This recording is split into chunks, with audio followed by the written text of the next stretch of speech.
The IMF warns Britain against pre-election tax cuts. Welcome to Market Insight, I'm Ramzan Karmali. Well, the reason behind the warning was that the British government was on course to miss its debt target. It added any tax cuts now would likely lead to future tax rises in the future. On the plus side, the IMF upped its growth forecast for the UK and said the Bank of England should cut interest rates 2 or even possibly 3 times this year. Well, to help analyse all of that and much more, I'm joined by Joachim Clement, Head of Strategy at Liberum Capital. Joachim, thanks so much for joining us. So what did you make of the IMF's warning against pre-election tax cuts? Can you see the warning being heeded at all? Well, whether it's going to be heeded or not is very much up in the air, depending on when the general election is.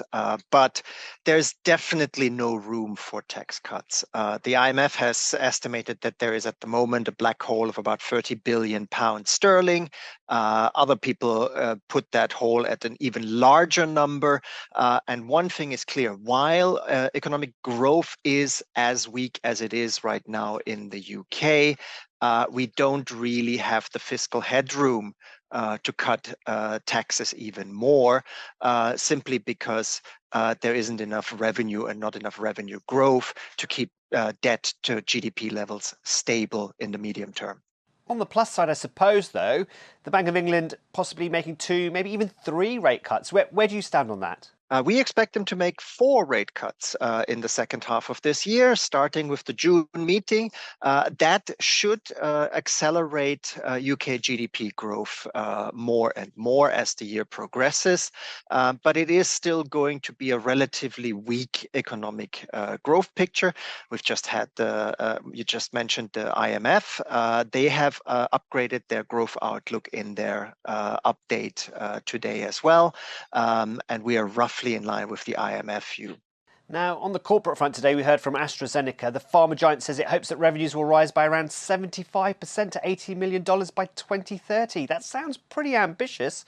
Do you think they can meet that? Well, it implies something like an 8% per year sales growth between the 2026 and 2030 years. However, AstraZeneca has an excellent product pipeline and is investing heavily. Just announced recently that it will invest $1.5 billion in a Singapore facility. And it is well positioned, not just on cancer treatments, but also in lifestyle drugs, and is chasing Novo Nordisk and Eli Lilly for anti-obesity drugs, for example. So overall, I think that is, in the case of AstraZeneca, absolutely doable, and it should lead to further increases in its share price. Indeed, at the moment, AstraZeneca trades at a roughly 17 times forward earnings. I think we can approach 20 times earnings in the next 2 to 3 years. Now, Janet Yellen, the US Treasury Secretary, has come out today and said Europe should join America in cracking down on Chinese exports. Are European leaders likely to listen? Surely European car makers will be hoping so, no? Well, yes and no. The European Union already has an investigation in place against imports of Chinese electric vehicles. The ruling on that is expected for July. And the problem with that is that the Germans and the German car makers actually don't want import tariffs for Chinese electric vehicles, because China could easily retaliate and undermine German exports, especially of cars, to China.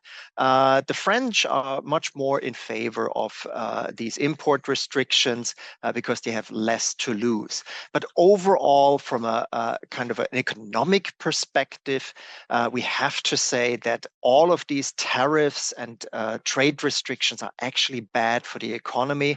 They increase prices for end consumers, and they protect an industry that is, quite frankly, at this point in time, not necessarily competitive with Chinese peers. Now, it seems the markets are a little bit distracted today with events that are going to be taking place tomorrow. We've got Nvidia's results and minutes from the Fed. Which do you think is more relevant to market watchers at the moment? I think Nvidia will overshadow everything. The Fed has the Fed minutes will probably be more of a secondary thing, because the Fed has made it clear that it is too soon to cut interest rates, and little will be given in additional information. But NVIDIA's earnings, which, let's be honest here, NVIDIA has been shooting the lights out. It's not just launched a missile to the moon, but to Mars. And we will see how well NVIDIA progresses and how close it is already to Mars. But we remain optimistic that the boom for AI chips that NVIDIA is obviously profiting from is unlikely to end anytime soon. Joachim Clement from Liberum Capital, many thanks as always for your thoughts. And that's Market Insight. Don't forget you can watch more videos on Reuters.com.